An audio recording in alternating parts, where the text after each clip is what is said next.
Peace, peace, peace. We are live in the True Live 2 Real Chatter to make your brain fatter on StreamYard, YouTube, and everywhere else you can get us at. We do not have any music on here because we don't want anything taken down. We're going to make this real quick.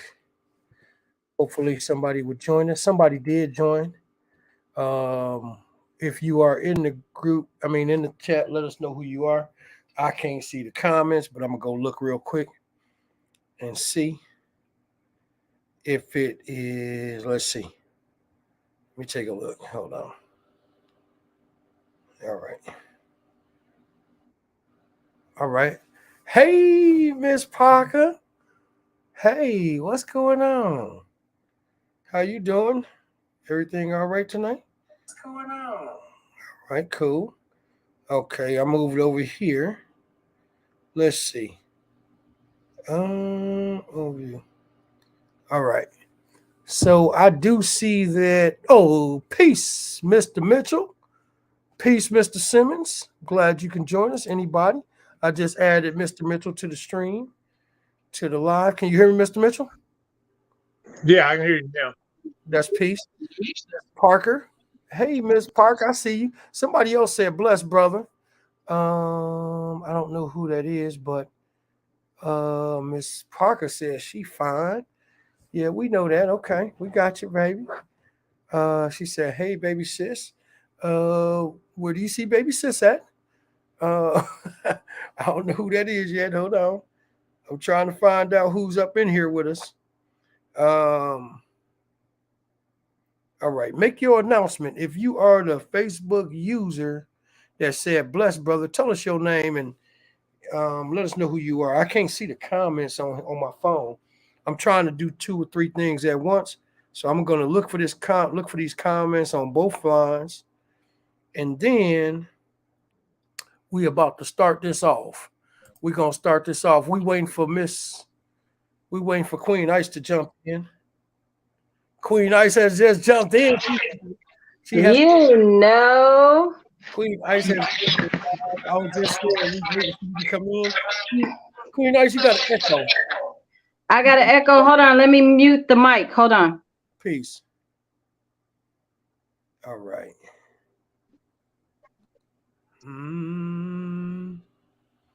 Okay. Here we are. All right. Okay, so I don't know who that was that said peace, brother. Oh, bless, brother. Was that you, Mr. Mitchell? When you was Mr. Mitchell, was it?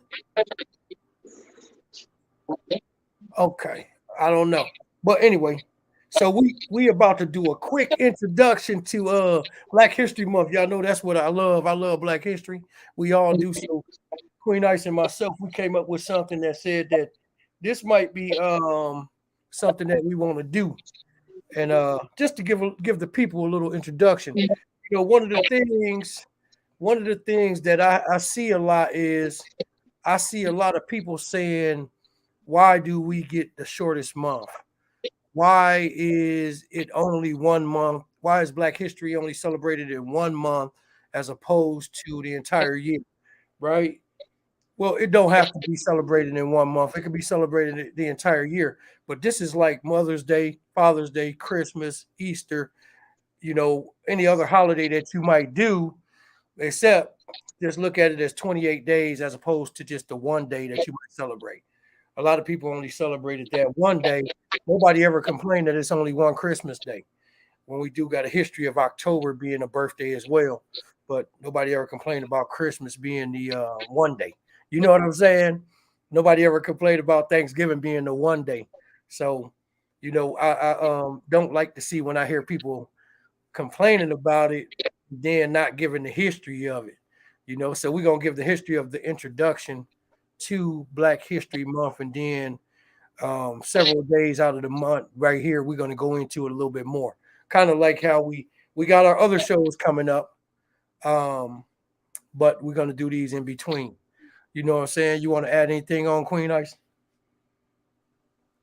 No, I think you explained it pretty perfectly, bro. We don't call enough attention to Black History Month, and I think as adults, we tend to consider it just another month. You know, I know a lot of schools emphasize Black History Month. They keep the children engaged. But what do we as adults bring to the attention of what this historic month means for us? Right. Exactly. You want to add anything, Mr. Mitchell? I am hearing y'all twice. I don't know what it is, but I can. No, you guys covered that pretty well. Let's get to it. Okay, let's get to it then. So first of all, I'm going to say this, right? I had some great teachers in my life. And when I say teachers, I'm talking about the teachers outside of the traditional school system, right? Even when we was in high school, I had some great teachers. Miss Luce being one of them, Miss Williams being one of them, Miss Swanigan being one of them, Mr. Peters being one of them as the administrator, the principal of our high school. You know, those were great teachers inside the education system, but outside the education system, I had some great teachers as well. The reason I mention them is because they put a spark in me to want to know more, you know. And when I say great teacher, I'm talking about outside of my parents. You know, my mother was a great teacher in the beginning. She taught me a whole lot in a way of example, by the way of saying, you know, about Black, right? Then I had two enlighteners. So in the 5% nation of gods and earths, we get an enlightener to teach us knowledge of self, right? It's always the knowledge that we have in us that they help us bring out. I had two of those, right? And the first one was a God named Sincere, right? I lost touch with him. The second one is a God that I'll be around all the time. His name is Akemi Iman, right? And he's a great God. He's one of the great gods. I'm going to try to get him out here with us one day because his history is where he's at, where all of us is at. But the reason I say that is because they put a spark in me, and my brother, my physical brother that returned in 2019. He was another one. He was in the Nation of Islam, right? And in 1991, he gave me the book Message to the Black Man to read. He gave me that book to read. So that all put a spark in me. But let me go on to the history. Now let's go to the history. Y'all want to say anything? You want to say anything, Queen Ice, real quick? No, go ahead. Keep talking. Okay. Miss Parker, I'm glad you could join us. And look at Miss Parker's beautiful face. Now we can finally see her. Finally see who she is. You did. Hey, now. Right. We get to see you. And if anybody want to add on in the comments, but it's only an introduction. We ain't going deep. We're going to stick right at the base of Black History Month, right? So let's do that. Black History Month. When I think of Black History Month, the very first person I think of is Carter G. Woodson, right? Right. Carter G. Woodson was a brother that was born in 1875, right? 19th century. So this brother was so intelligent that he wanted to study history, and he became a historian. In time, I got a whole lot of notes today. I did a whole lot of notes, but this is stuff that I be doing all year. This ain't something that I do just for today. You know what I'm saying? I did this. This is like some of my studying that I do all the time. So I was like, we got to do something about that one with him. So the brother was born December 19th, 1875. Brother was born December 19th, 1875. Okay. Is there somebody? Okay. Hello. Is there somebody? Okay. Hello. That's me. Hold on. That's cool. That's okay. Okay, I had to take it out. Somebody keep on calling me. What? That's right. You know. Okay. You know they gonna call out to Miss Parker. You know what I'm saying? Right. Miss Parker got that hotline. Yeah. So when we think about Carter G. Woodson, you think about him starting Black History, the celebration. He didn't start Black History Month. A lot of people get that confused. Mr. Mitchell, glad to see you back. A lot of people get it confused that he started Black History Month. He did not. He started the celebration of Black History Week right, in 1926, and it was only a celebration, right, to honor. It is crazy because I got it right here. He started Black History Week because our contributions as a Black people, as African Americans. Now, this is what he was saying back in the early 1920s. He was saying African Americans. It's crazy. But he said because our contributions were and are overlooked, ignored, or suppressed by the writers of history's textbooks and the teachers who use them. This is why he started Black History Month. I mean, the celebration of Black History Week. You see what I'm saying? So when you think about somebody starting the celebration of Black History Week, because we were being looked over, right? We got to give honor to that. We can't just say it's just 28 days. He started it for 7 days. You dig what I'm saying? So when he only wanted to celebrate it for 7 days, but now we doing the whole month. We should be looking like, man, this is an honor. You know what I mean? It's not to say that we don't celebrate it every day, but we should celebrate it at least in this day. We should hold it in high esteem. And then not only that, but check this out. If I'm talking too fast, let me know. But not only that, but we got a situation, right, where the brother was like, he started organizations from just living, just seeing what Black people in the African diaspora was not getting, was not doing. So we got to come to the realization that if you think about it, until recent time, until the last 2 decades, I guess, I think about the last decade. I'm not sure about other people's history. I don't really get into that because theirs is so far beyond ours. They don't have as strong a history as us. But it's not until recently where we seen anybody else have a month to celebrate their heritage.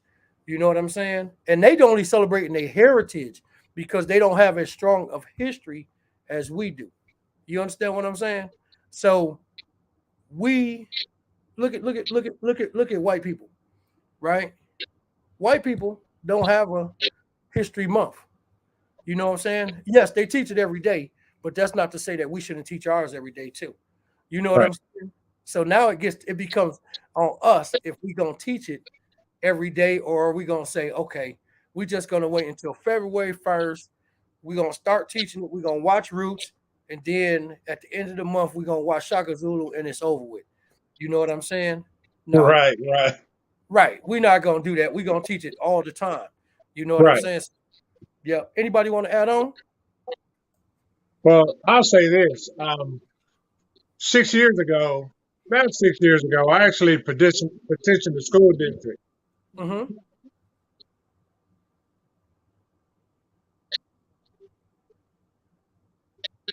Peace. We can hear you. Right. You said you petitioned the school district. That's all we heard. Yeah. Yeah, I petitioned the school district to let us come and do, teach the history and do the demonstrations of what actually transpired. Us regular people. Mm-hmm. So, and of course they denied it, but you know how that goes. But we wanted to go and teach it instead of, because all they teach, they teach.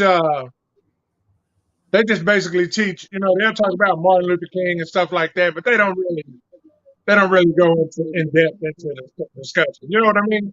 Mm-hmm. Mm-hmm. Mm-hmm. So it's certain things that we try to do, but my children, I teach them. I taught them. Yeah. Right. Mm-hmm. Hey, so you said they rejected it when you? Yes. Yeah. Oh, they wholeheartedly rejected it because, man, Texas spent $88 million to take slavery out of history books. Yeah. They don't want history even. Slavery even mentioned. Right. Because the Klan been around forever, but it's never been called a terrorist organization. Mm-hmm. But let us organize. I don't care what we do. Soon as we organize, we terrorists. Yeah, because we're so strong with what we do. Exactly. So here's the thing too, when you rejecting it, right? Let me show you. I'm gonna move on here because here when we rejecting it, when it's being rejected, we got to look at this. We got to look at the fact that in 1926 he started the celebration of Negro History Week. This is where Black History Month derives from. Black History Month is about preserving the history of African Americans because our contributions, this is going to what you just said, Mr. Mitchell, our contributions were and are overlooked, ignored, or suppressed by the writers of history's textbooks and the teachers who use them. Now, when we look at that, Right. we got to think, why would they reject it? Because they don't want, No, the reason they rejected it is because they don't want us to go in there and tell the truth about how shitty white people treated Black people. That's why they rejected it. Right. And they don't want Black people to know and the Black babies, they don't want the future to know the contributions, right? Because if Black people were here before, this is not being funny to anyone else, to any other group. But if Black people were here before every other group, right, then our contribution is the contribution. You know, their contribution is thievery from our contribution. Exactly. They're only copying what they've seen already. So when you talk about the Greeks going in and studying in Africa and Egypt is in Africa, right? So they try to annihilate Egypt from Africa, try to tear it apart like it's on a different continent, right? But as in my records, I know it's in Northeast Africa. So this is one of the places where if you go over there and you study for years and years and years and years, then you come back to your house, and say that it's yours, you are a liar and thief. So you got to try to hide that to not to let everybody know that you didn't know nothing. You stole. You a thief. You know what I'm saying? But here's the deal. Let's say this. But did you want to add on anything, Ms. Parker? I think she froze. Ms. Parker, you want to add anything on? Can you hear me, Ms. Parker? No. Okay. See, I think she froze. But listen, check this out, though. So the reason I want to start with Carter G. Woodson, right, is because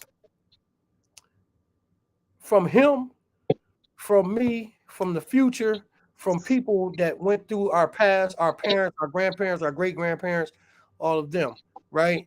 One thing that Black people in America have to get under their belt is that who we are. We got to get who we are. We cannot just jump back into Africa without knowing who we are here first, right? We got to be united here to go over to Africa. We can't just take one long step and be right back in Africa. And then we think that the people in Africa don't like us either. We don't know where we came from in Africa. But if we can get under our belt what our contributions were here, right?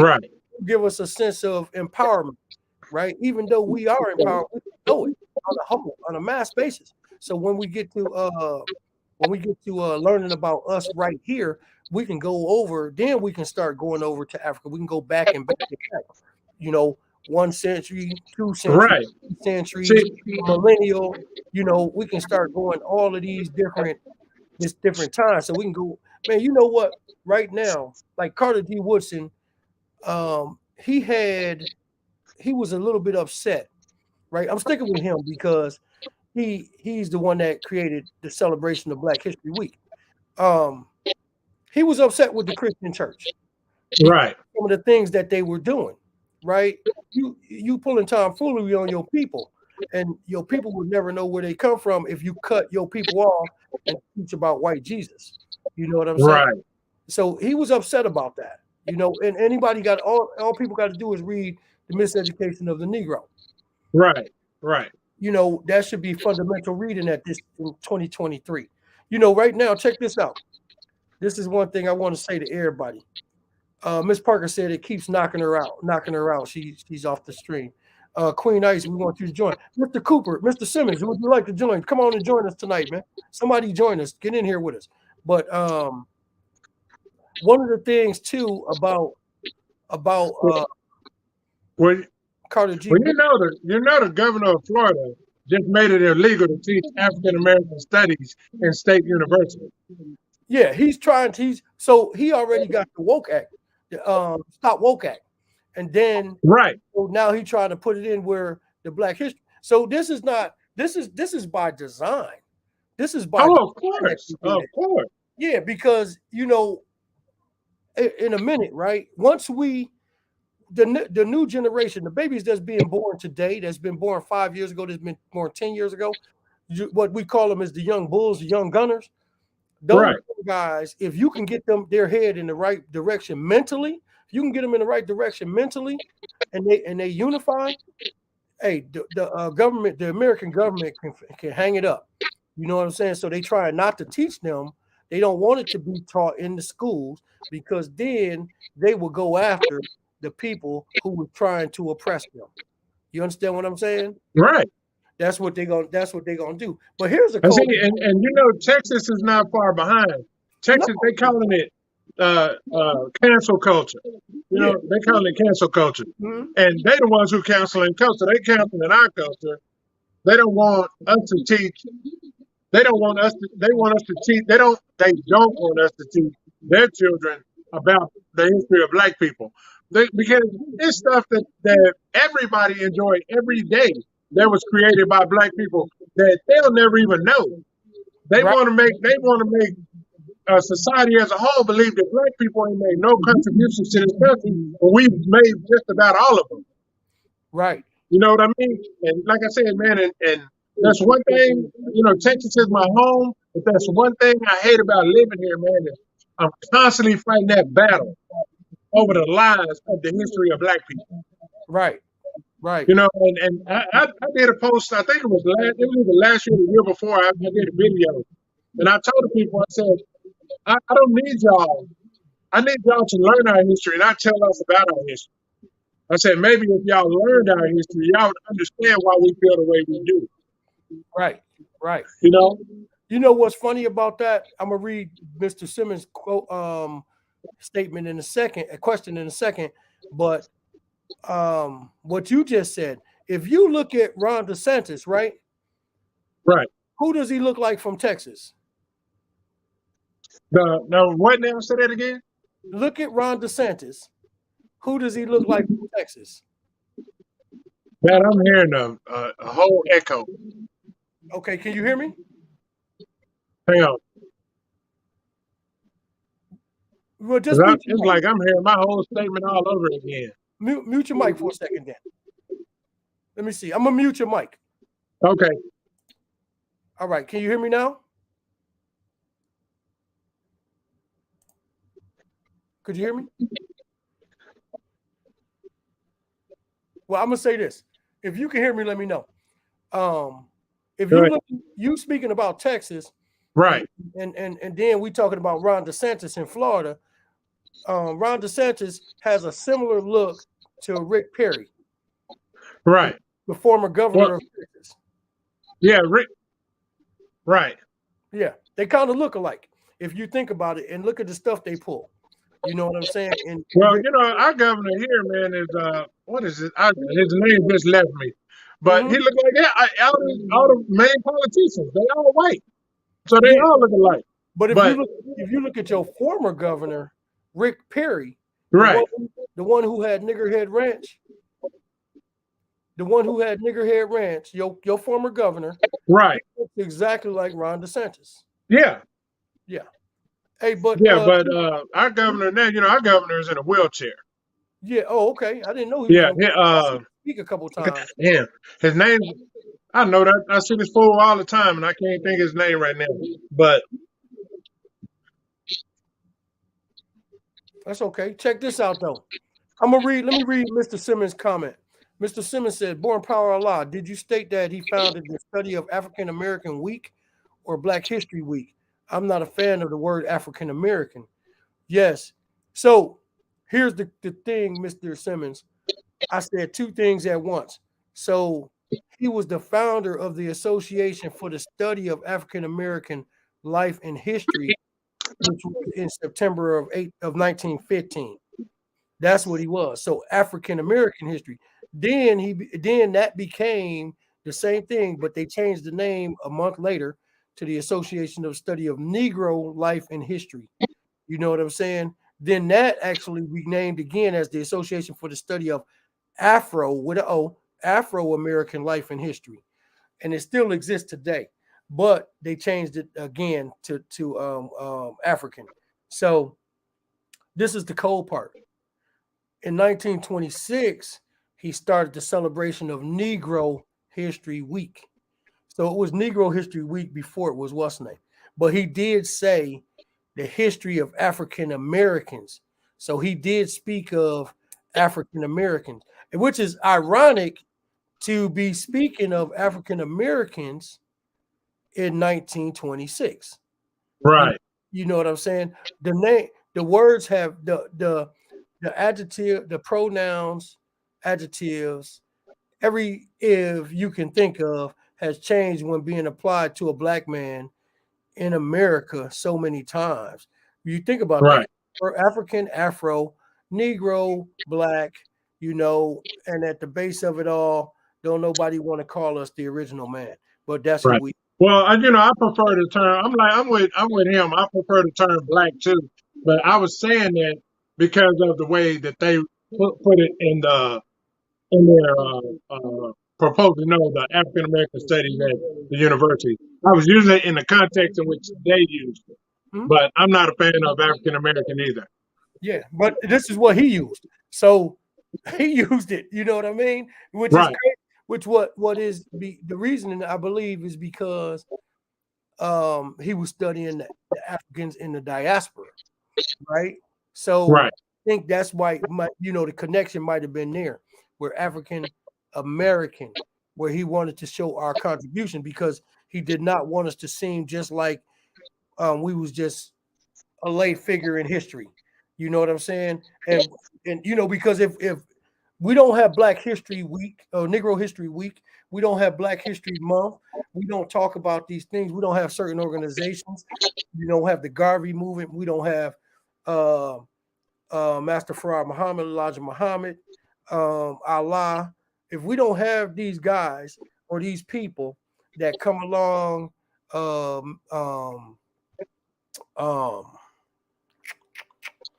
Dr. Ben, Noble Drew Ali. Why am I tripping? Noble Drew Ali. If we don't have these people, right? We don't. We. Hey JJ, how you doing tonight? Good to see you on here.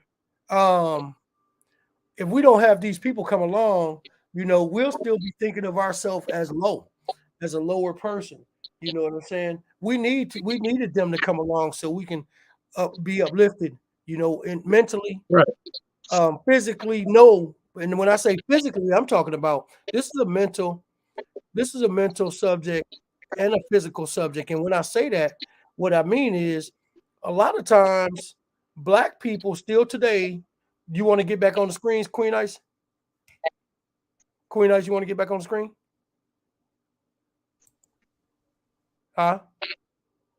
I put you on the screen. You want to be on the screen? Peace. We're talking about introduction to the we're just talking about the beginning of Black History Month, right?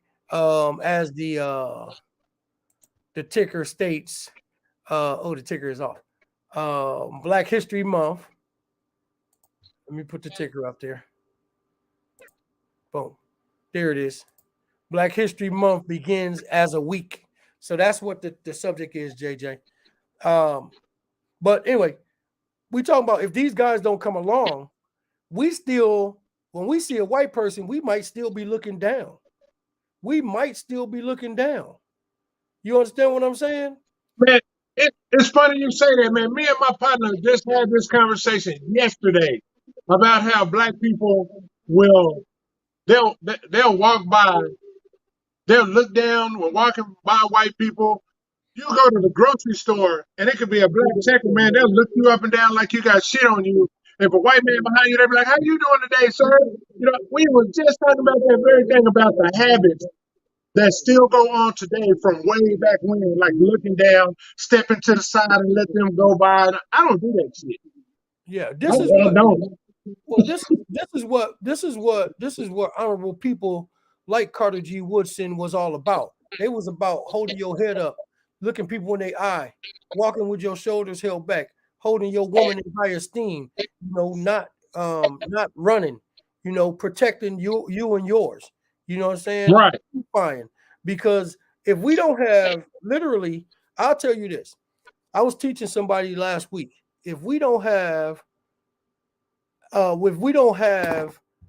Black History Week, which turned into Black History Month down the road, we'll get to that. But if we don't have those, we might still be looking at somebody else as superior. And I'm not saying that everybody don't. I don't. Y'all don't. But some people might. You know what I'm saying? And this is some of the reason why some people want to gravitate towards white, because they don't know the contributions of blacks. And if we don't start right here in America, I always said this for the last 30 years, if we don't start right here in America, how can we go anywhere else? I don't know you. So one of the things that I'm gonna say this too. One of the things that I say, and y'all add on, Queen Ice and Mr. Mitchell and anybody else.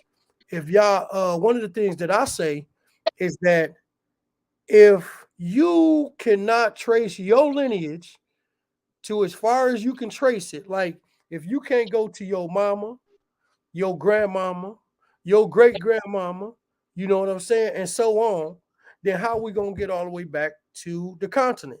You know what I'm saying? I say the continent. I don't usually say Africa, but I usually say the continent because I like to see the terms before it was, right? So anyway, I say we need to start where we can start at. We don't need to go somewhere else and then come up here, because then I'm looking at everybody crazy right here. You know what I'm saying? Right. Queen Ice might be my second cousin or third cousin or fourth cousin, and Mr. Mitchell might be my fourth cousin. You see what I'm saying? We not far removed. We not far removed. I walk down the street sometimes and see people that look like me, see people that look like my nephew, see people that look like my sister, and I'm like, wait a minute, this is crazy. You see what? And so we need to, like Dr. Woodson said, we need to start right here, right now, so we can see this part of history. Look at this.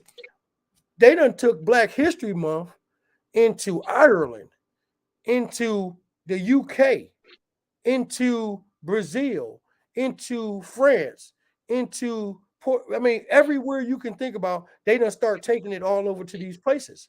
You see what I'm saying? We not liking it, but how they gonna have Black History Month?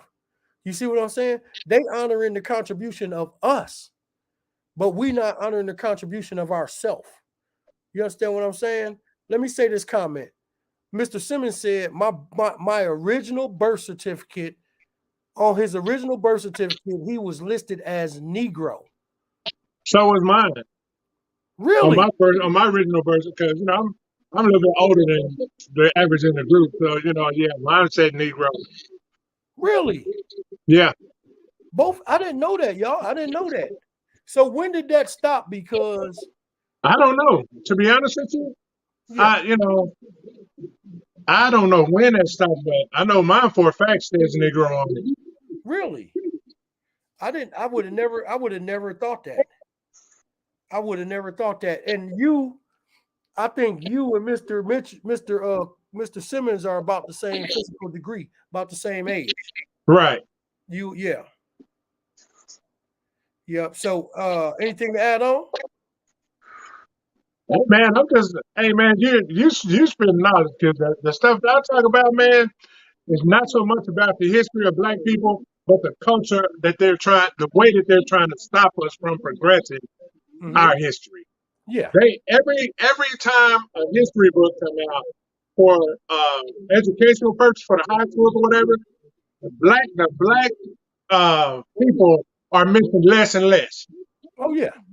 Yeah. You know what I'm saying? And like I said, that's by design, man. It's like they got this thing now, what they call it cancel culture. They don't want these young white kids in high school now. They don't want them learning about slavery. They don't want them learning about the Klan because they want them to think that white people have never done nothing wrong. Right. Well, you know, You know, that's another big bomb to drop. And well, first I'm gonna ask Mr. Simmons, do you know when that Negro thing on the birth certificate stopped? The Negro word on the birth certificate stopped? I don't know when that happened, man. And y'all need to let me know about that because that's a part of history. You know, that's a big bomb that you're dropping because look, we done seen, and I'm not saying that this is nothing minor, right? Look, in 2023, we are still seeing, I'm gonna say 2022 because we only had 1 month in 2020 right. so far. But in 2022, 2023, we are still seeing first, right? Exactly. And Exactly. we still haven't seen a lot of first to come. You understand what I'm saying? As Black people. Now, dig this. We in 2023, right? Nobody can tell me that you had a president in 1776, right? And then in 1776, you got a president. In 1800, you had a president. In 1850, you had a president. 1900, 1922, 1948, 1970, 1989, 88, right? And in Right. 2023, we still ain't got a Black woman as a president. Right. You should have had a Right. Black woman, a white woman, anybody in this country should have had credentials to be a president Bro, already. Texas has never had a Black governor. See what I'm saying? Never. This is why you, like you said, they are trying to stop. And so they are trying to stop, like you said, cancel culture in Florida, the Stop Woke Act, right? Stop. Texas haven't had a Black lieutenant governor, a Black governor. They've never had a Hispanic hold either one of those posts either. And there's more Hispanic people in Texas than anything. Yeah.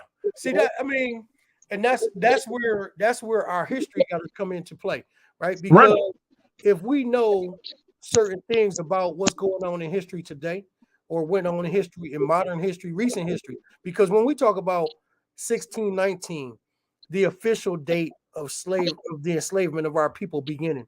If we talk about 1555, John Hawkins, the unofficial date, and if we go back to the 1492, and we still don't have one, we're talking about 500 years, right? Right. We're talking about over 500 years of not having Black people. And we know for a fact that Black people, original people, were on this land before anybody. Columbus said it himself.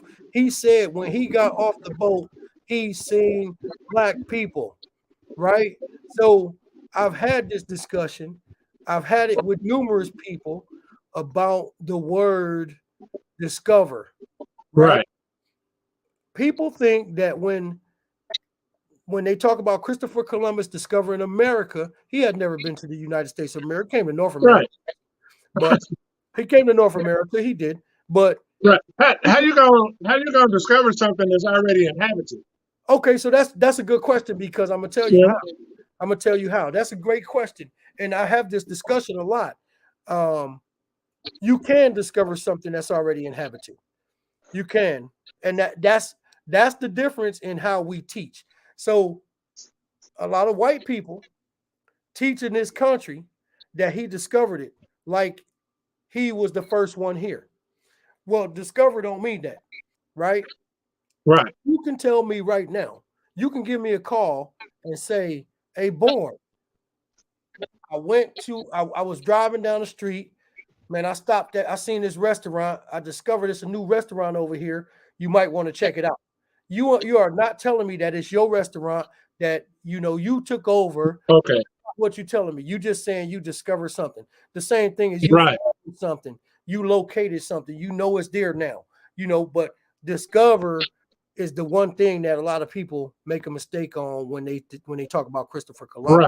Right. You know what I'm saying? I mean, I get that concept, but that's more semantics, though. That's but see, that's their semantics. And if you once you have the conversation with anybody, especially a scholar of any sort, then they cannot deny you, right? Because you're telling the truth, because you're giving exact definition to what discover is. And so if you talk about what Christopher Columbus himself said, right? If he said he's seen when he got off the boat, he's a red man and a black man walked up to him. Did he discover it? Was he discovering it in the sense of he found it, nobody was here, so it's his? No, he's saying, "Oh, it's people here. It's a new land. We can go put some work in over there." That's right. Yeah. So, like, if I come down to Texas and say it's a whole slick spot, I can say, "Hey, Mr. Simmons. Hey, Queen Ice. Hey, Miss Parker. Hey, I discovered a nice spot down here. We need to come on down. Y'all need to come on down, and we need to get busy, right?" So we all come down there and build our house. That don't mean you wasn't here. You know what I'm saying? So, like you said, it's semantics, but here's the bad part. A lot of our people don't even know what the word semantics mean. You see what I'm saying?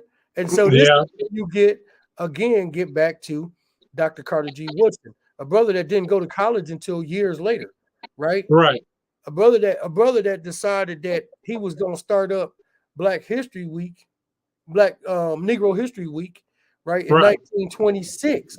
If he started that in 1926 and he was born in 1875, that means he was already 41. Right. So people think that, and I'm not, being disrespectful in any form, but people think that, everything has to be done by a young person. It doesn't. And that's in 1926. He showed us that it does not have to be done by a young person. If he was 41 and started Negro History Week, and now we in Black History Month, this is a legacy that can be carried on, right? But here go the cold part. And it should be. Yeah. Does anybody know? It's like the younger generations, man, is man, I don't even know how to describe it, but I'm working on it. It's heavy because we're gonna get to the younger generation too. Mr. Simmons said, "Born Power of Allah." I'm not sure. The government took 2 of my birth certificates. The first time was getting a summer job with the Milwaukee administrative offices. The second time was getting a passport. I wonder why they probably took it and then sent you back a different one that had nothing to do with the original. You know what I'm saying? Which is kind of funny, but now we got to start. I still have my original one. Yeah. So why don't you do the research for us, Mr. Mitchell? We got a show going on tomorrow, man. Maybe you could slide that in there when they switched it up, because like mine didn't say that, and I'm born in 72. I'm born a few years after y'all. You know what I mean? Hey, Don. Brother Born Power. I actually did the research and I popped it in the comment section. Where is that? I don't see it. You got it in the comment section? Yes, sir. It's not in there. Ooh, I need this one. This is good. See, Queen Ice is on point. Queen Ice, I don't see it. Is it in a private chat? Okay, it was in a private chat. Queen Ice, okay. You was in the private chat. You wasn't in the comments. Okay. Yeah, I didn't see it. I'm looking too. I'm like, I don't see it. So Queen Ice said to Mr. Simmons, "Why don't you like the term African American?" For Mr. Simmons and Mr. Mitchell. Go ahead, y'all can drop that on us. Mr. Simmons, you could say why you don't like the term African American, and Mr. Mitchell as well. That's a question for y'all. Can you hear me, Mr. Mitchell? Yeah. That's a question for y'all. Oh. Why don't you like the term African American? Well, because I've never been to Africa. I'm an American. I was born here. I'm a Black American. I've never been to Africa. Well, I have been to Africa, courtesy of my favorite uncle, Uncle Sam, when I was over there fighting in Libya. But I'm not African. And it's not to say anything against the African culture or anything like that, but I'm an American. You know, and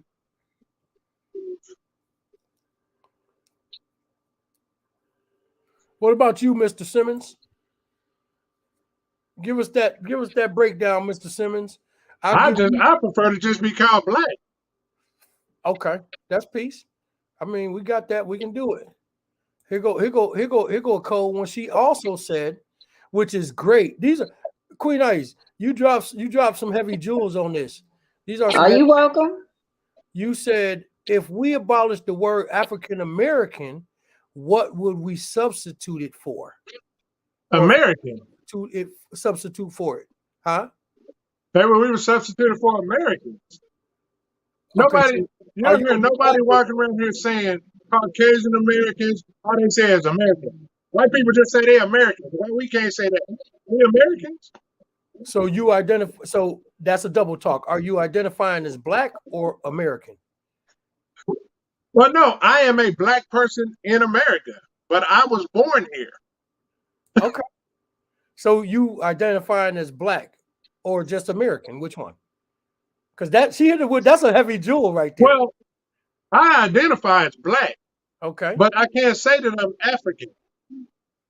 Okay. Because So, I'm not from Africa. I'm from here. okay. So, okay, cool. So you are American or are you black? Which way? I'm black. Okay, cool. Let me say what Mr. Simmons said. Mr. Simmons said, born power law, I'm not African. I'm an American. White person are not called European Americans. I'd rather be called others. Okay, so Mr. Simmons also wants to be called an American. Okay, so is that the second part to what Queen Ice asked? Queen Ice said, if we abolish the word African American, what will we substitute for it? So is that the second part, Mr. Simmons? And then Queen Ice dropped heavy right here. She said the 1970s era laws replaced Negro with African American. It also switched out Oriental for Asian American. Oh, wow. Queen Ice, you dropped heavy right there. That's some good stuff. Oh, see, I appreciate that knowledge. I appreciate them jewels. See, they put everybody except for white people, they got to put a moniker in front of what they are. But then but at the same time, they want to say everybody's considered equal. Why do you think that is? Oh, I know exactly why it is. It's because that's because they don't consider us equal. And that's a way to separate us. Just like the census and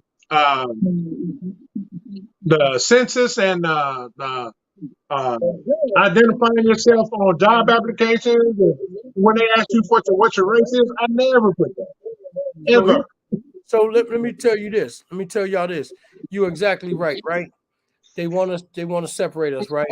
Because like Queen Ice said, they went from the 1970s era laws, replaced Negro with African American, and it also switched out Oriental for Asian American. I haven't heard Oriental in a long time, but when you think about that, right?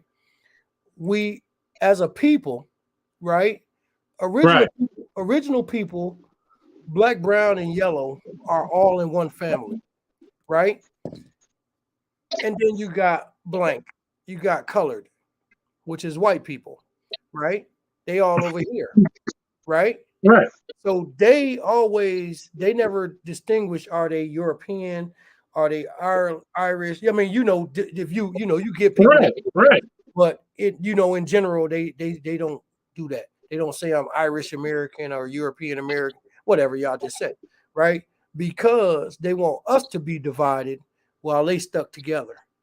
So if you take the black, brown, and yellow, right, and divide us up, you got Mexicans not liking Puerto Ricans, which are same people, right? Black people in America not liking Asians, which are the same people, right? They are all our family. But then if you divide them and keep that one, you the one that's a unit, and we divide it. So we'll have to fight solo. And you can never tell which one gonna get on the white side. You know what I'm saying? So you'll see some Asian people like the Chinese, Koreans, all of them, the Mexicans, You'll get some people out the Dominican Republic. Everybody in the Dominican Republic is black. You know what I'm saying? Cuba. Right. You'll get some of them people thinking they white, and they'll try to jump on that team, right? And so they'll build a power. Let me drop this little nugget on you. You know, my grandmother, my maternal grandmother, still lives in Mexico. Yeah, I remember you. She's 94 years old. My maternal grandmother, they have dark skinned Mexicans, and they have Mexican people that look like white people. Then they have Mexican people that look like black people, but they all from Mexico, and they have the same struggle with skin color that we have here. That's what I'm saying. In Mexico. But that's also because, you know, in Mexico, right? If you look at Mexico, the original, right? I don't like using these names for these different lands, but I'm gonna use it for, you know, sense of knowing what we're talking about tonight. Right. When you look at Mexico, if you look there, the first people that were in Mexico were black people. The history is written. The history literally is written in stone. If you look at all of the Aztec heads that were found buried underground, right, these things were black people. You could not look at them and think they were anything but black people. Right. So the struggle is to try to get all black people divided on the entire planet. Keep us divided, because if we come together, like right now, we starting to see a lot of people, a lot of the people from the countries of Africa, the heads of state from the countries of Africa, the 54 countries in Africa, quite a few of them are starting to say, look, we need to band together as black people, right? We need to get together. Like when you, like I heard the brother say the other day, we are not, when we leave here, we not this, we not that, we all African, we all one. So we need to take our brothers back that's been in America, our brothers back that's been in Mexico, our brothers back that's been in Brazil, in the UK, and so forth, and get all together. Because you know what? That's a united front. We outnumber. If every original person get back together, right, as a family unit, we outnumber the devil 11-1. This is serious numbers. They don't want us to come together. You know what I'm saying? And you know what though, boy? You know what? You're right. They don't want us to come together, but it's so many of us that won't do it that they're destroying us without even doing anything. We're doing it to ourselves. Right. Because think about this. There's a reason why. Because the slaves outnumbered the slave owners and the slave hands. At every plantation there was. But the reason they were never able to overtake the plantation was because it was always run one to tell it, that's a so-and-so over there telling them they're going to take over. Then they make an example out of that one slave to put the other ones back in line. You see what I'm saying? So we still going through the same stuff, man. It's like, as black people, man, I stress this all the time. We do not realize the power we would have if we just stuck together. Yeah, but you're gonna have that handful that's just gonna blow it up and go tell everybody else what you're planning.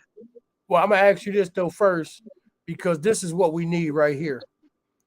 Well, I'm gonna ask you, first let me read this comment from Mr. Simmons. Mr. Simmons said, "Born Power Allah, I worked with a white guy who was born in Africa, so his birth certificate stated African American." No, that's real. That's real. That's real. Real talk. Here, this is the funny part, Mr. Simmons, and I've seen that before. I know people like that had that said they were African American in certain circles. Other circles said they was white, right? Because depending on what the benefit it was, right, is where what they was going to claim. You know what I'm saying? And if they wanted to say, "Oh no, Africa is not all black," then they said they African American, right? Because we use use terms so loosely that we let anybody use our terms. So, okay, a white person can never ever tell me that they are original. You know what I'm saying? And also, a white person can never ever tell me that they are black. They can't do that. No way, no how. Right? Nah. Wait, Queen Ice wrote a comment. She said, research from mid-1990s suggested that elder blacks preferred to be labeled Negro. It also states the label colored was preferred by most elders in the South. So when we look at Negro, right? When we look at Negro, we're looking at a term that means black, a word that means black. So we got to remember who Christopher Columbus sailed for, right? Christopher Columbus was from Italy, but he sailed for Spain. Right. Right. When you talk about Negro, Negro is black, right? So boom. So that's automatic. That's what it means in Spanish. Negro means black. Yeah, and he sailed for Spain. Right. When you look at the word colored, right? Colored with the ED usually means something that's past tense. Right. Past tense. So right. When you talk about colored past tense, that means it's no more. Really? Right. So who is the one with no more? Again, we go back to the Spanish term for a white person. What is it? Blanco. Blanco, yeah. You know, that's white. So that's blank. That's the one that's colored. Also, right, the word colored, and you know, you got all this is crazy. Don't fight me. I know I usually get beat up when I start talking about definitions and so on and so forth. But that's what I love the definitions, because nobody can argue really with a definition of a word. But in the word colored, when you look into an unabridged dictionary, and they got all of these meanings, and the 23rd meaning to the word colored is deceptive and deceiving and deceiver, right? So now, if you look at somebody that's deceptive, who's deceiving, and who's a deceiver, who do we see? Right? And this is not to be anybody. This is just the truth. This is where studying and research is going to take us. We're going to get down to the bottom of this, right? So who is the colored one, right? Now we got to look at who the colored one is. Like I said, again, there's no disrespect. Some of my best friends are white. You know what I'm saying? Right. I'm just keeping it real. Not mine, but okay. But I do, seriously. And it's like, you know, I got some of my white friends, you know, I love them, man. They really good. They really cool people with me. But when it comes down to, by definition, this is who you are. We don't know a place on the planet Earth that you have not gone and wreaked havoc, right? And and been deceptive and a deceiver and deceiving to do it, right? So we look at smallpox when they came here, right? We can look at the lie that was told about the gold going over into West Africa. You see what I'm saying? We can look at what they do. Look at this right now. We can look at deception, right? Look at the deceptive hand of the American government, the German government. We can look at the deceptive hand. We're going to give Ukraine some artillery to work with against Russia. Yeah, we'll do that. Right? And then when you get so weak, we'll come in and take it over. When Russia gets weak, we'll come in and take over. Right? And this is deception at a high level, right? But let me say what what Queen Ice said too. She said research from mid-1990s suggested that elder blacks prefer. Okay, so I read that one. She said the government created the term African American and Native American to establish these racial groups as second-class citizens. Duke University study, which is ironic, because that's basically what we said. Yeah. That's what it is. And so we got to look at the time of Carter G. Woodson was born in 1875, right? Okay, so him being born in 1875, what happened in 1865? So 1865 was the last word to the enslaved people in America, in Texas, Galveston, Texas, Juneteenth. That's where that comes from.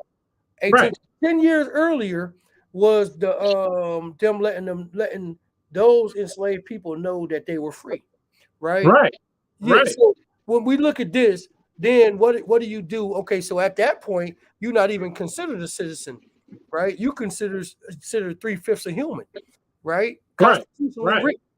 Constitutionally written. So when we look at that, we're looking at 3/5 of a human, right? So you're not even the second class. They brung you up Right. to second class by calling. They brung our people up to second class by calling them African American or Native American. You Right. get what I'm saying? These are all joke terms. These are all terms to try to keep us down, to try to mentally defeat us. And if we keep on passing these terms on, right? Like I don't personally use the term African American either. Mr. Mitchell doesn't use it. Mr. Simmons doesn't use it. You know, I'm black. I'm original. You know, Mr. Simmons is American.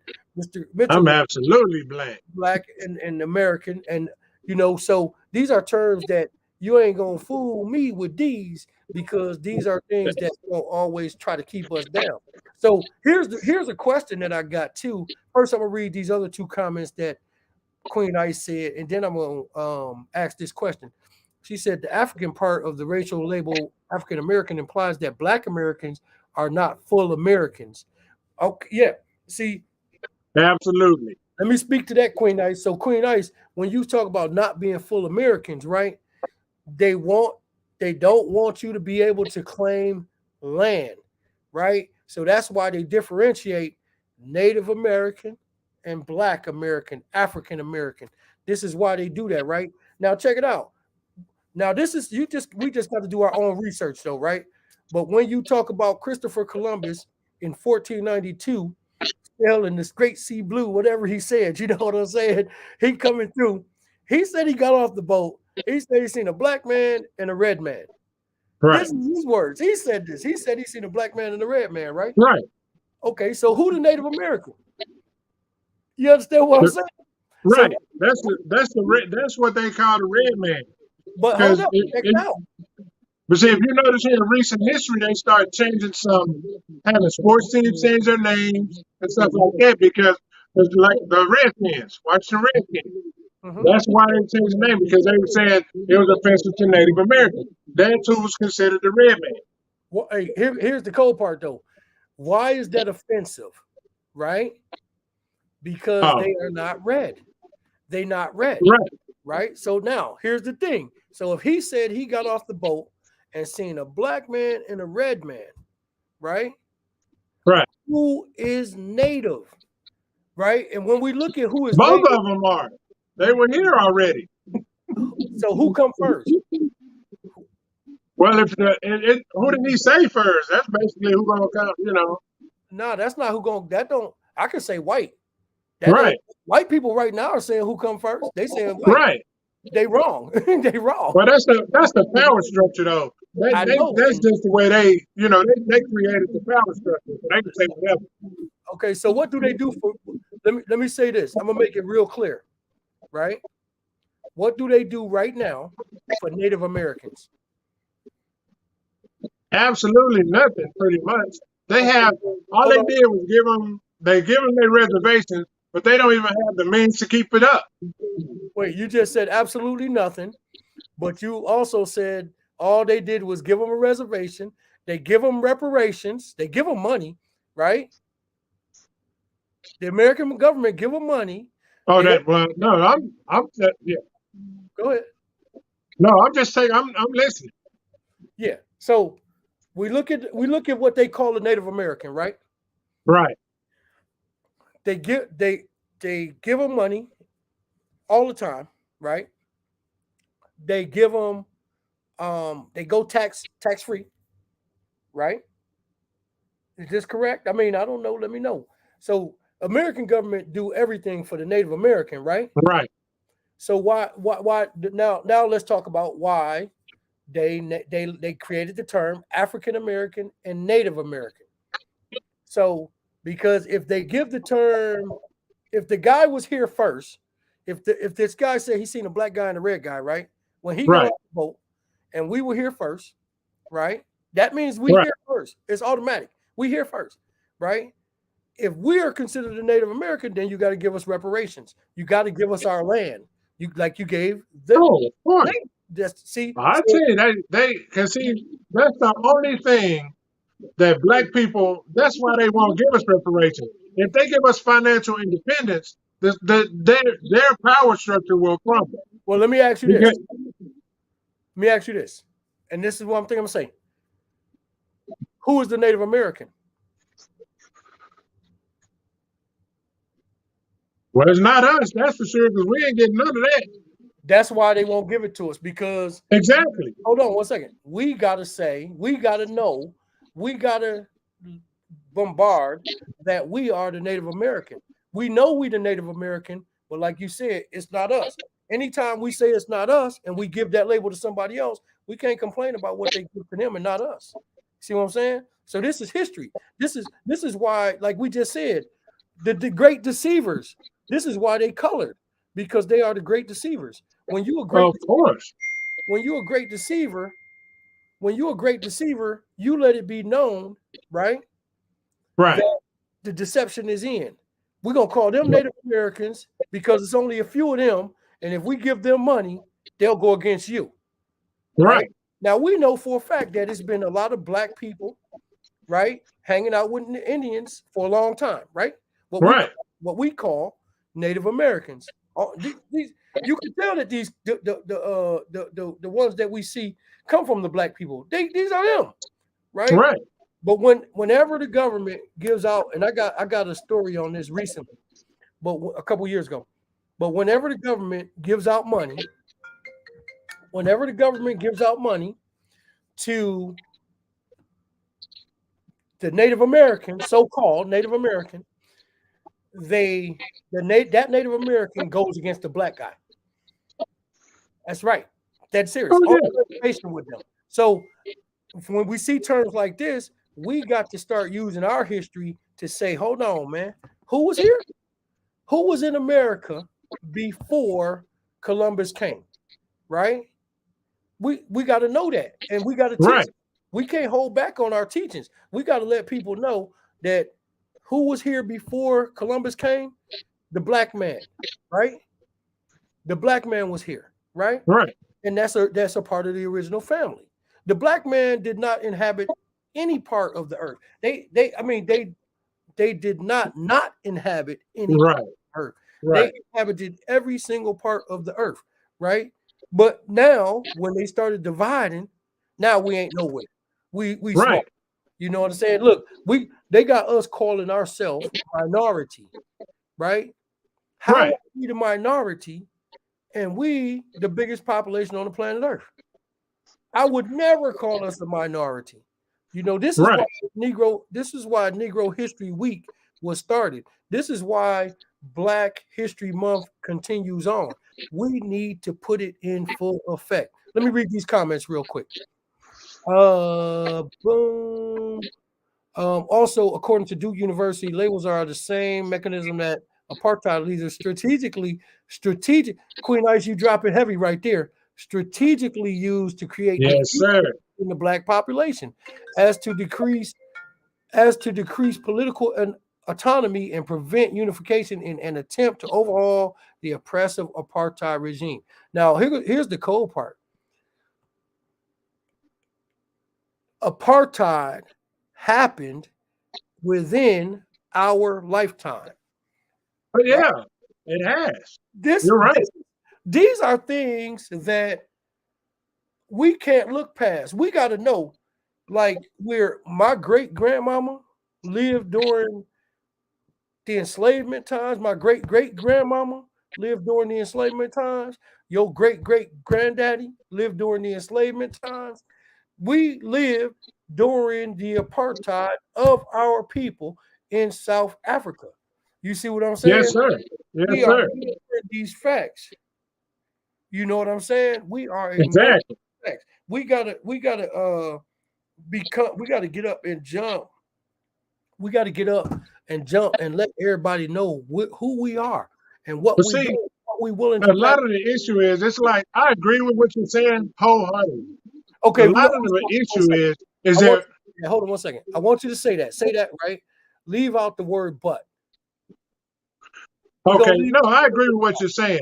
No, but my point is, we're not the ones. The only problem I have is that most of the people who are, you said it's good to have Black History Week, Black History Month, and I agree. The people who are teaching our youth about Black history are not Black. That's why I told you I petitioned the school district to let us come in and have a hand in it. And they refused, they rejected it. That doesn't stop us from teaching our people, right? Like you got a barbershop, I got a barbershop. Right. I got a house, you got a house. Soborn got a house, somebody else got a we go to the park. We could get around, we teach our people, right? We just sit there and we say, boom, this is what it is right here. And we're not gonna play with it. We're gonna give them everything they got, right? So right. We one thing that we can't do is we cannot afford in 2023 to let our youth be taught by our oppressor, right? Exactly. I mean, we've seen our great-great-grandparents get oppressed. Are we going to let that happen to our great-great-grandchildren? So that's the issue, because I'm college educated, and when I was in college, you see the one thing that you'll see Black people, they'll major in every subject except history. Mm-hmm. I don't know why, and I know why. History is really dry, but you have to take it. You know what I mean? Mm-hmm. And it's really dry to sit through them lectures. But and now I got a lot of regrets about how I studied stuff back then. And one thing that I ain't gonna say I regret it, but I wished I had considered HBCU back then. But I was a good athlete, and I could go to a bigger school, a better school, so I did. And but my mother is a graduate of an HBCU. My mother's an educator too. So but they diminish our history as much as they can. Like I said, I don't know how Wisconsin schools are, but here in Texas, man, every time you turn around, they talk that less and less and less is being in the history books about history. And we have to study it. And in Texas, they have Texas history and American history that are requirements. Okay, and that's the when thing. You're in school. And that's the thing too. That's the thing too. That's where what I'm saying is this. And you right on point. You right on point. We need a school system to teach it, but we also have to teach it ourselves. One thing I'm saying is this is like we got to start reading. Look, if we read one book a week, right? It could be on Black history, some sort, whatever it is. It can be right. a John Henry Clark book.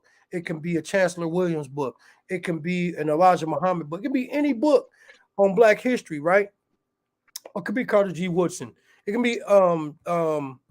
Juwanza Kunjufu. We could read any of these books. If we read one book a week, right? We got 52 books read in a year. What can we teach our own people? So one of the things that I'm going to tell everybody, and I mean, I'm never going to be embarrassed, and I'll stand toe-to-toe with anybody mentally, and I'll tongue wrestle with anybody if they want to, and if they can teach me and I can teach them, or we can have a scholarly debate. I'm not against it, but one of the things that we can do, what I say is this: the best educators that I know, right, are not in any school system. They are not. Of course not. This is not to be disrespectful to anybody in the school system, but this is to say that when we talk about educating a people, you got to know how to do it. A lot of people that's in the education system has been educated by the person that is oppressing them, that you do not want to educate children and your grandchildren. So this is why we got to start doing it ourselves. We are the ones that need to do it, nobody else. Let me read these comments. Queen Ice also said mulatto was a term or label given to people like me. My preference is to be called a person of color, POC, because my ethnicity encompasses more than one race. In my opinion, to claim one without the other is an injustice to both. She also said, just in case you all were unaware, mulatto is very offensive. She said, here's another history nugget. The Jim Crow era created the notion that if a person has one drop of black blood, then they are black. So some mixed race people would often attempt to pass as a white person if their features were mostly Caucasian descent. Yes, indeed. Mhm. She dropped heavy on all of that. Yeah, that's real talk right there. Yeah, she dropped heavy. She dropped heavy on all of that. I couldn't put those on the screen because those was in the private chat. But those was heavy. Mulatto, yes, that is. I've never used that word. Yeah, me neither. Me neither. I've never used it at all. Yeah, that's one of the ones that I could say that I never came up with either. I never, like I'm not really. I don't call people niggers. I don't call people mulatto. I don't call them these offensive names because when it comes out of my mouth, I cringe. You know what I'm saying? I Right. cringe. And don't get me wrong, I used the word years back, but to sit around and use it today or hear it today, I haven't used those words in years. You know what I'm saying? But if I got to You see, cringe saying them, then I know they got to be offensive because that's they. like if you see me talking to a group of guys that I grew up with, my whole language structure is different. You might hear the N word come out of my mouth and everything, but I talk to them in a language they can understand. Now I can talk to anybody. I can recite book, chapter, and verse out of history books and Bible or whatever else. But when I talk to guys I grew up with, a lot of those guys didn't get past high school if they even finished that far. So I talk to them in a language that they can understand. Right. But I say a word like you was talking about a while ago. A lot of people don't know what semantics mean. Mhm. A lot of them cats wouldn't understand it, and I know that already, so I know how to talk to them. Right. And then we just got to use, sometimes like babies, to me, a baby is not always like, okay, so if we say babies, right? A baby specifically are 1 day to 1 year, and then they become a toddler, right? But I look at a baby as mental growth. If they don't, your video is twisted. Okay. I look at a baby as mental growth. So Right. that anybody, and like we say, okay, some of the guys or some people might not know the term semantics. They might not know that word or what it means. Like I say, a lot of the words that we use on a daily basis, most people don't know. Right. Right. I cringe a lot when I hear people on the radio talking and they are using words that don't fit. They and you got to throw your context clues together so that you can figure out what they're saying. And these are professionals, So I'm like, they can be taught too. Just like I can be taught, just like you can be taught, and everybody else can be taught. You know what I'm saying? It's a trip, but we need to start doing that and teaching ourselves what we got going on. 52 books a year is not a lot of books. You know what I'm saying? I can't say that I read a whole lot anymore. I do read at least one, maybe at least I read at least one book every 2 weeks. I would say now I slowed down. I got to get back on. I'm gonna get back on my game. Right. But we got to start reading, and when we read, we can't just hold it. We got to pass it on. You know what I'm saying? Right. Like, here's one of the things that I see a lot. We don't, as a black people, we want to learn stuff, but we don't want to learn it from the people who we know, right? If you can teach me, I should call you and say, Mr. Mitchell, what do you know about this? Let's have a discussion on this. Or Mr. Simmons, let's have a discussion on this. Or Queen Ice, or JJ, or Stacey Terry, or Chris Bracken. Let's talk about this stuff because y'all can teach me. But I'd rather watch it. The problem I have with trying to teach people is not so much as teaching people, because you got some people that want to know. But see, a lot of people don't want to know the truth. They just want to think that what they believe is true. And see, and that causes, when you come across people like that, that causes animosity, because you know what you're telling them to be true, but somebody else done told them something the total opposite, And just because that's what they want to believe, they make it true. Ain't no lie never been true, ever. It ain't never been made to be true. Well, Just in the mind of some people. well, here's the thing. See, now that you going down another hole, another rabbit hole. And when you took My bad. no, because I'm not gonna go down there tonight. But because what you like you said, when you talk about people don't want the truth, they just want to believe, right? They want to think that what they believe is true. Right. Believe what they believe. See, when you say believe, that's something that can't be proven, right? And so Right. the responsibility is not on that person, it's on their belief system. But when you say truth, now you're being held accountable and responsible for what you've just learned, right? So Right. you cannot sit here and tell me that you're a righteous man, but you call women bitches and you call everybody else niggers and stuff like this. You can't Right. tell me that you're righteous. You know what I'm saying? You can't Right. tell me that you're righteous and you go steal out the grocery store when you got $100 in your pocket.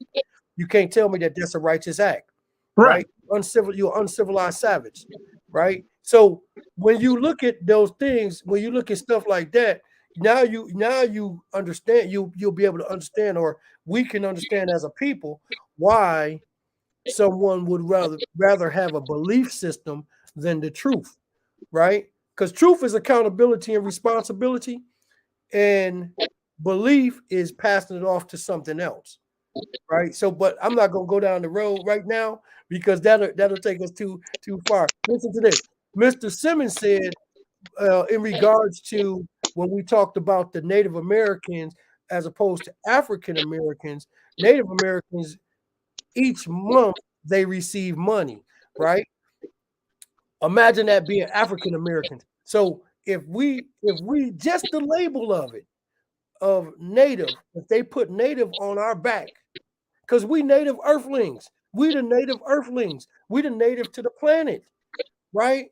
So Right. we the native to the planet, you can't call nobody else native to anywhere. We was here, Right. we was there, we was everywhere, right? So if we the native to the planet, that money would be ours.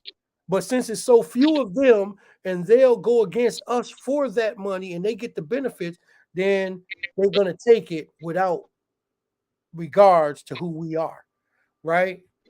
So that's that. So See that? Yeah, because they know that if they gave us financial independence, that's all they got on us. right. And here's the other part too.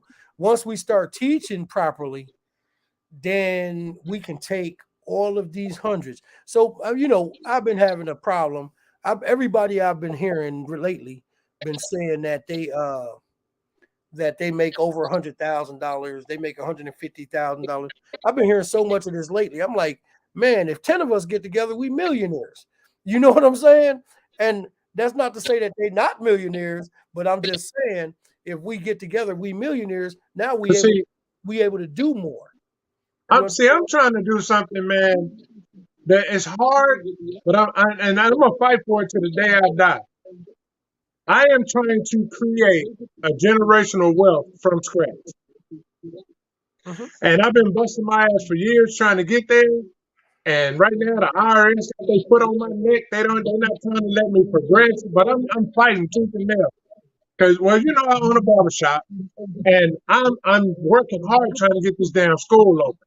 If I can get this barber school open, then I can get the ball rolling the way I want it to roll. Okay. But it's like every time I take 2 steps forward, I get knocked back 3. But I'm still going, and I'm gonna get there. Well, because the quitting is not a part of my it's just not in me. Quitting is not in me. Well, look what we're talking about. And nothing. And sometimes, and sometimes, man, I get to the point where I'm like, you know what, to hell with it. But then I come to my senses and I get right back in the fight. Well, look what we was talking about. We're talking about the beginning of Black History Month as a week, right? And you talking about a fight to open a school, right? Right. So in 1926, Dr. Carter G. Woodson Godwin Woodson created Negro History Week, the celebration, right? And so I emphasize that to say that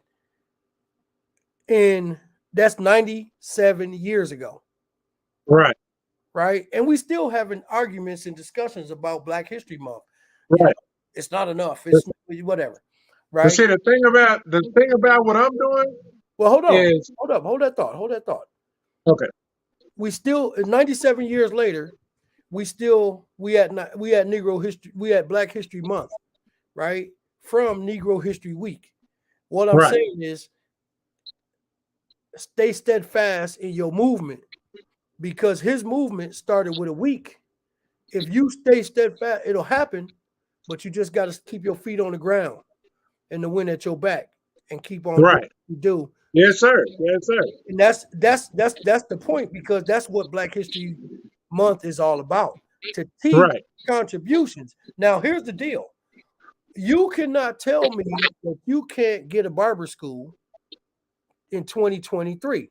Now, the reason no, I can. But see, here's the thing: is I'm not getting one loan. I'm not getting one grant. This is gonna be mine. I'm not gonna owe. Once I get this going, I'm not gonna owe nobody no money. Right. Well, I look at it like this, right? If Madam C.J. Walker could do what she did, right? If what's her name? Annie Malone, I think that's the name. Don't quote me on that, y'all. But out of St. Louis. So Annie Malone was before Madam C.J. Walker. She was before Madam C.J. Walker in her endeavors, right? And as a matter of fact, she was the one who put Madam C.J. Walker in the game. Yeah, Annie Malone. So Annie Malone, she had the hair products, right? If they can do it 100 years ago, look what we can do today.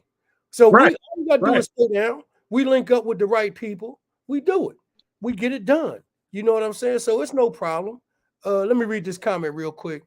Queen Ice said, I had to switch over to Facebook for some reason, but I left some really good comments before I left StreamYard. You did, Queen Ice. I'm going to read one of your comments too. Oh, no, you read that. Yeah. I read that. Those were some great jewels. Those were some great. It really was. Yeah, and that's one of the things too. So look, Queen Ice is so spot on, right? When it comes down to this type of stuff, you know what I'm saying? That we had a discussion earlier about it, and it was like, nah, just do what you do. You know what I'm saying? Because she's so intense on when it comes to getting everything together, she's gonna do it. I look at her as like, oh, she's the get it done type of one. You know what I'm saying? Right.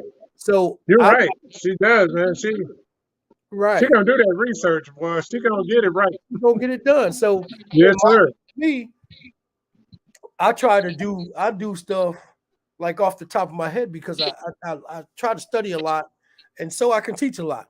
And it's not to be braggadocious or clap my back or anything like that, but we just want to be able to know, because like I have a lot of discussions, as you know, having a barbershop or being in a barbershop or being around that, for the last 2 years and 2 years and 8 months.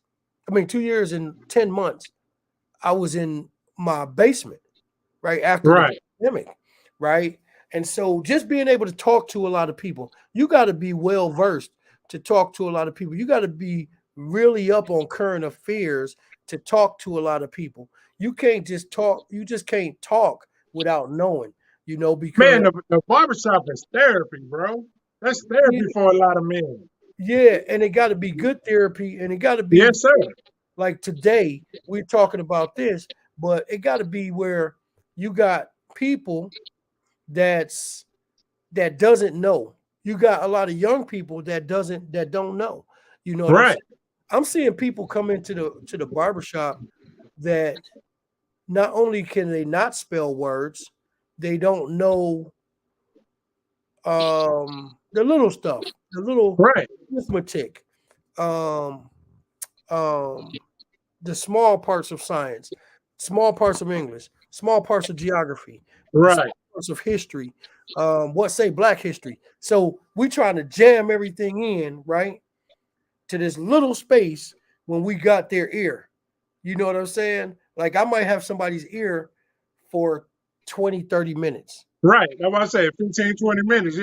Yeah. Yeah. 15, 20 minutes. So we got that time that we got to jam everything in and get them to say, I want to come back. You know Yeah. what I mean? I want to be around this. And they want to learn. Like I had one of the gods was in the barbershop last week. I don't know if you got to see the video, but one of the gods was in the barbershop last week, and the god was dropping science on dietary law, right? Right. He was there, so I said, "Man, we got to record this." He was talking, Right. and I said, Right. I watched that. You watched it, right? Yeah. And I said, I was like, whoa, I didn't even know, man. I didn't know none of that. Yeah, and the God is heavy, right?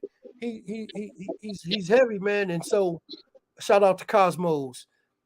He's heavy, and but I said we got to record this, because it'll be a shame, for only me and the other guys that was in there to hear it. We got to let people hear this because they need to know. And some people, I told them, I said, some people gonna reach out. You know what I'm saying? Like I reach out, I know where he at. I got to get with him on some stuff, but we need this. This is a part of history. So when we look at this, like we look at the dietary laws, right? When we look at that, we looking at history. Think about in dietary laws. We out here drinking cow's milk, right?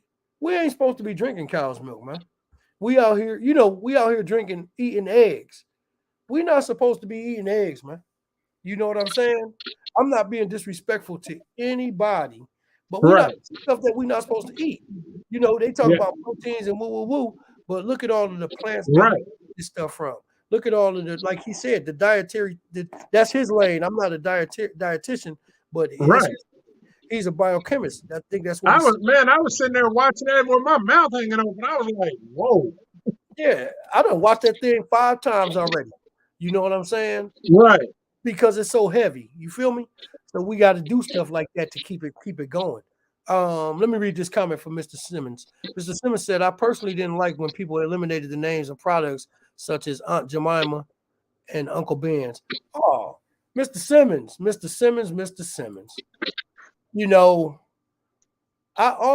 I went through a stretch where I was like, I'm not buying no Millie, whatever it is. Millen Company, I think it is. I said, I'm not buying this garbage. Who is Millen Company? I bought the product because Aunt Jemima was on it. You know what I'm saying? For me personally, I don't like when we talk about history in America, we got to talk about Black history in America. When they talk about all them general statues in Virginia, Texas, Georgia, Alabama, Arkansas, Mississippi, Florida, South Carolina, North Carolina, all of these different places, right? You got all the Maryland, everywhere. You got all of these places, even in Wisconsin, you got some of these statues around. And they went through a big thing taking them statues down.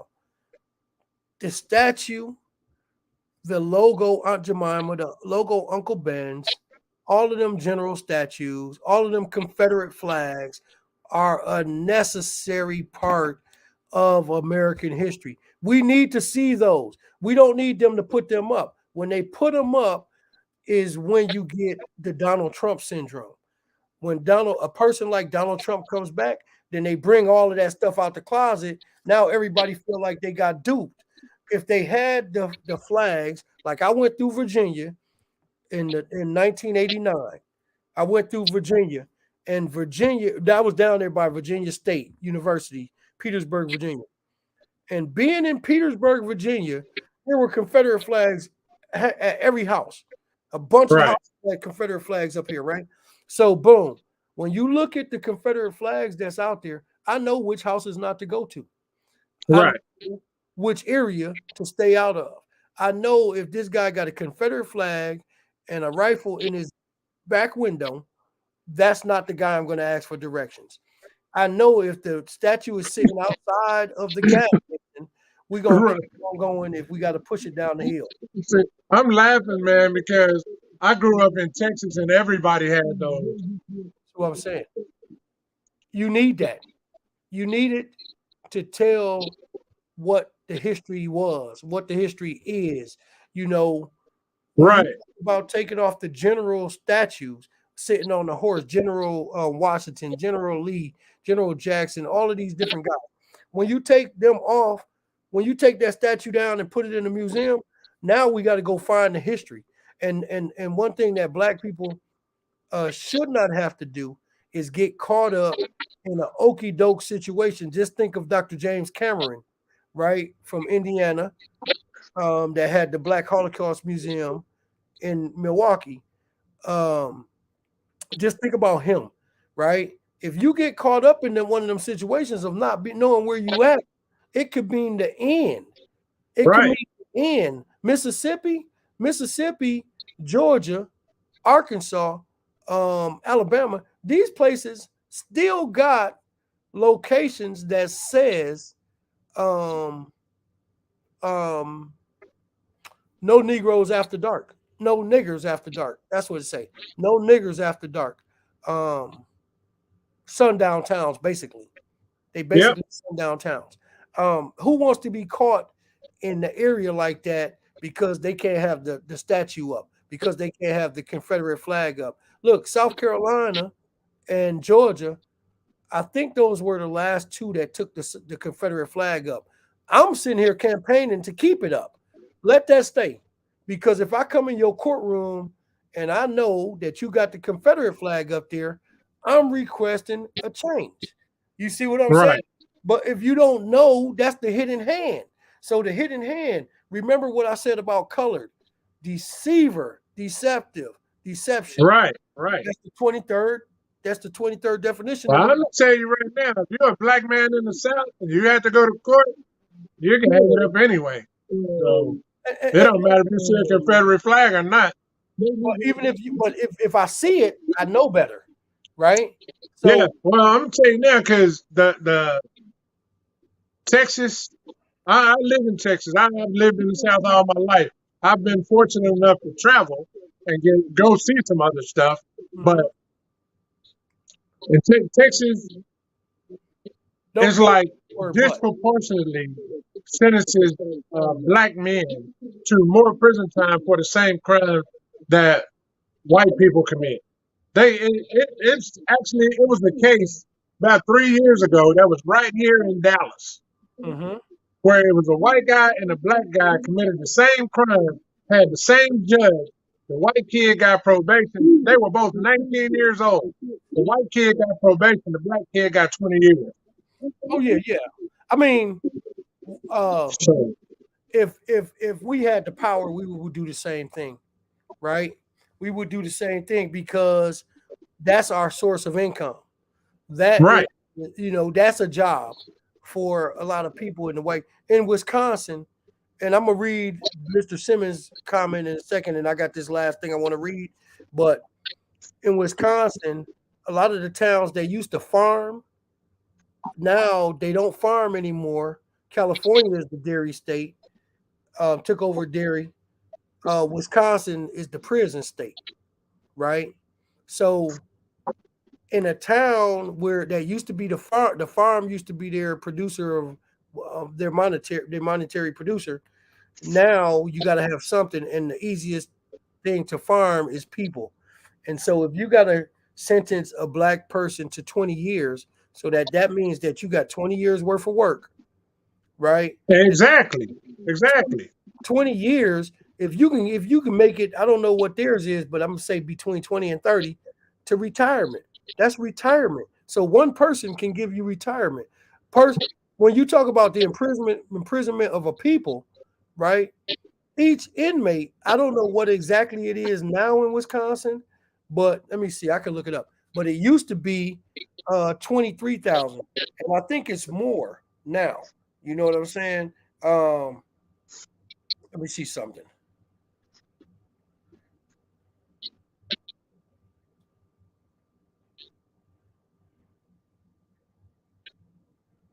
Here it is. Let's see. Oh, okay. So in Wisconsin, in Wisconsin, this is weird. So state prison costs per inmate in 2015. This is a history fact that y'all need to know, that everybody need to know, so that we can actually go and say, well, we're going to try to teach our people not to get into these situations. In Wisconsin, and here's a couple, listen, the deception is so deep, it's unrealistic. Right. In Wisconsin, the average cost to house an inmate in 2015 was $38,644. Yep, $38,644. Now that's heavy. You know what I'm saying? No. Yeah. I mean, so let me see something. I mean, man, when you think about that, hold up, here goes something else. Let's see. We got 42 rows. So I'm just going to talk about Texas real quick. Texas is kind of cheap. Texas is kind of cheap. Texas is Texas is only 22,000. 22,000. Yeah, man, but see, $12. Texas, the one thing about Texas inmates, because Texas is so big, the prison system is so big, the inmates feed themselves. They farm, they they raise livestock, they do all that stuff to feed the entire prison system. They don't have to spend money outside the prison to feed the inmates. You know how many inmates are in Texas? Texas has the biggest prison population. Yes, of course. 149,159 inmates in Texas. So that's the biggest it's even over California. Over California, yeah. Texas has the largest prison system. I'm saying they steady building prisons, man. They can hold you. They got somewhere for you. Oh yeah, and that's another thing why we got to start teaching people about history so they won't be going. Let me say this real quick. Mr. Simmons said, "I'm from Mississippi, and them boys still have up their flags. I enjoyed watching the movie, The Green Book." I got to watch that too. I never watched that movie. I got to watch that one. That's a good one. I'm gonna have to watch it too because I've never seen it. Yeah, I'm gonna watch that tonight. I'm gonna try to put that on tonight and see what it's about. Let me read this real quick. I don't want to hold you up no more, but we on an hour and 42 minutes of great conversation. Nah, man, I ain't got nothing to do. I haven't worked all week, bro. It's been icy. We've had ice down here, so I haven't worked all week. I did have the ice thing too, right? Y'all had an ice out. Check this out. What Carter G. Woodson wrote. It said he wrote the purpose of Negro History Week as. Check this out. Now, this is why I don't like to hear people saying that Black History Month is the shortest month. You know, it should be taught every day. Of course, it should be taught every day. But he wrote this. He wrote of Negro History Week as it is not so much a history. It is not so much a Negro History Week as it is a history week. We should emphasize not Negro history, but the Negro in history. What we need is not a history of selected races or nations, but the history of the world void of national bias, race hatred, and religious prejudice. And then check this out. Man, I wish that it was a lot of people on this live to have this discussion, because the one who made Black History Month a national, what they call it, a national month, right? A national Black History Month is Ronald Reagan, right, in 1986. See, it's Proclamation 5443, but right. Ronald Reagan did that, and I mean, just think about that. Ronald Reagan is the one that made it a national Black History Month. Before that, it was state to state, like Dr. King's birthday. like Dr. King Holiday or King Holiday, whichever way we want to say it. Before that, it was on state to state. See, these are reminiscent of things that the thing that when you talk about proclamations, you're talking about stuff like what Abraham Lincoln did, right? People, I often try to teach people this. Yes, our people was freed from the enslavers, right? Basically, you were released from being kidnapped, right? Right. And with Abraham Lincoln, Abraham Lincoln did not wake up one morning and say, "Hey, you know what? I want to free all enslaved people because I'm a good guy." Right. He did that because he was about to go into a war with the Confederate States, right? Excuse me, with the Confederate States. And in order to achieve his goal, ultimately, this is not verbatim, but ultimately, I'm paraphrasing here. He had to say, we're gonna free the enslaved people in certain areas, right? When you free them, now you got strength, because if we tell exactly in one county that they free, you got they're gonna fight with you. yeah, and you got strength and you got the numbers. You got the numbers now, and now you can get the job done. And that's what the good Abraham Lincoln, what they call the good Abraham Lincoln. I don't call him that, but what you call that, he decided to do to win. It's not like he liked us. It's not like he liked our great fathers and grandmothers and said, "Oh, y'all shouldn't be in that condition." You know what I'm saying? No. What he did, make no mistake about it, that had nothing to do with it. Had nothing to do with it. It was all about the numbers and the getting it done, getting the job done, and getting the mission complete. Was pulling the more people out, putting a uniform on them, and saying, "Let's go." You know what I'm saying? And we'll tear the town up if y'all don't. You know what I mean? Here's the real part about Black History Month, and this is what I could see happening. If the Confederate States had agreed with what Lincoln wanted to do, Black people in America would probably still be enslaved. Oh yeah, no doubt about it. Yes, sir. And people might not be able to see that now because they did not agree. But if they would have agreed, that old Mississippi, that old Bull Connors type of guy, you know, he wasn't there, of course, but if he was there, you know, Arkansas, Alabama, Mississippi, Georgia, South Carolina, Florida, all of these different states, right? If they even Virginia, definitely. Yeah.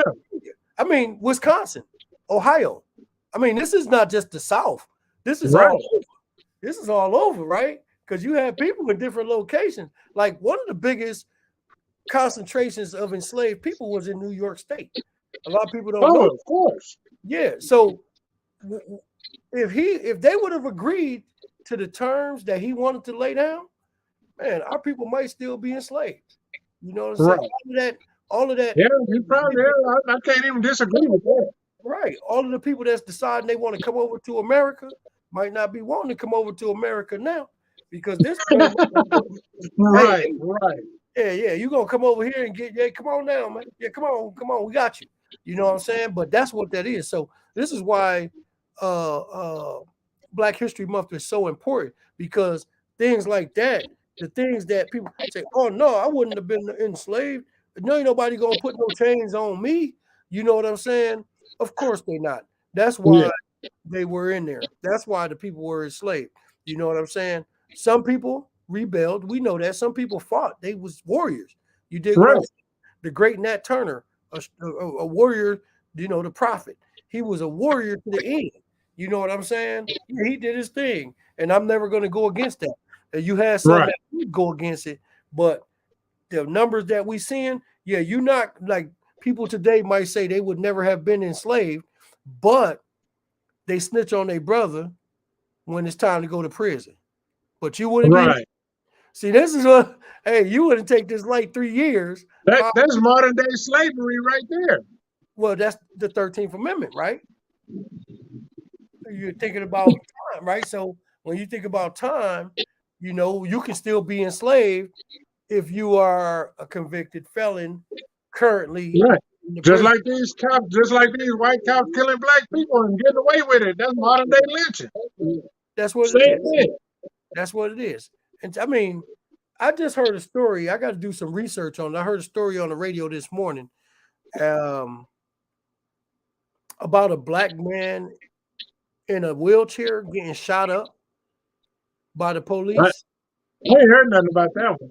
Yeah, I'm going to do a little research on it before I put it all out here because I don't want to put any falsities out here. But I did hear that story on the radio this morning, and I'm like, whoa, that's deep. So, but I got to do. I don't like to talk about it if I don't research it first. Right.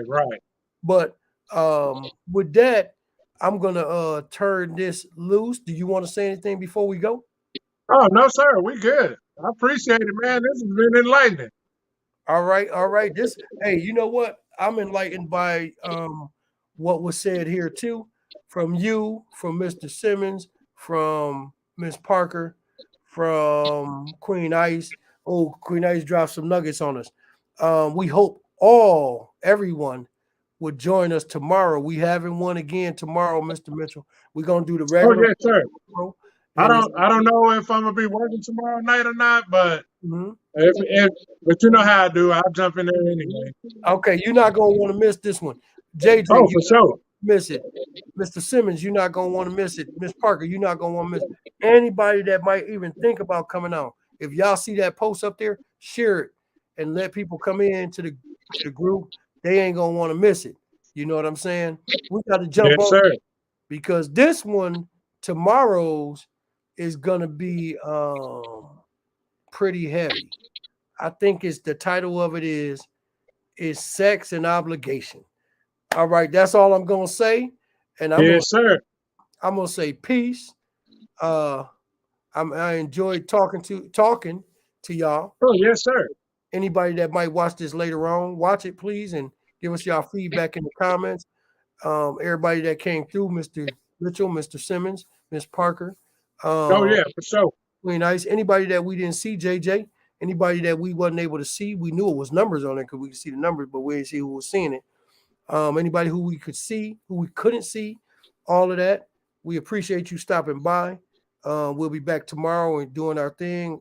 Me along with Queen Ice. She will be sitting in the studio, the Shaka Zulu studio, getting it on. That's Black History too. You know what I'm saying? Yes, sir. We're doing Black History everywhere. So we'll do it tomorrow. And thank you, Mr. Simmons, for joining us. Mr. Simmons said, thanks all. Good night and peace.